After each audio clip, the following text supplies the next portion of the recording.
আজকে একটা working day, তাদের নিজেদের কাজ শেষ করে কিংবা কাজ ফাঁকি দিয়ে এখানে আসতে হয়েছে, যেখানে টিকিটের মূল্যটাও কিন্তু অনেক বেশি। এবং আমরা কিন্তু বরাবরই এমনটাই দেখি যে প্রবাসীরা বাংলাদেশ দলকে যেভাবে সমর্থন করে, সেই সমর্থনটা কিন্তু বাংলাদেশ দলের জন্য একটা বড় শক্তির জায়গা। এখন যদি আমি দলের কথা বলি, দলের নিশ্চিতভাবে একটা পরিবর্তন আসতে যাচ্ছে এবং যতটুকু ধারণা করা যাচ্ছে তাওহিদ হৃদয়কে ড্রপ করে বাংলাদেশ দল মাঠে নামবে। সেক্ষেত্রে শেখ মেহেদীকে অন্তর্ভুক্ত করে পঞ্চম বোলারের যে একটা শর্টেজ ছিল লাস্ট ম্যাচে, সেই শর্টেজটা দূর করার চেষ্টা করবে।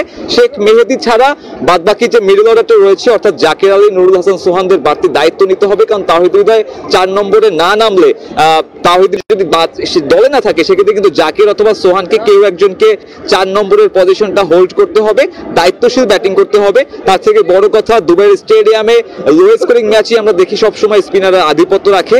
তবে বাংলাদেশ দল চাইবে যে শ্রীলঙ্কাকে যেন রান চেজিং এর অপশনে না পাঠানো যায়। আমার কাছে দুবাই ইন্টারন্যাশনাল স্টেডিয়াম থেকে এখন পর্যন্ত এই ম্যাচ নিয়েছিল সব শেষ। সরাসরি যুক্ত ছিলাম দুবাই আন্তর্জাতিক ক্রিকেট স্টেডিয়ামে।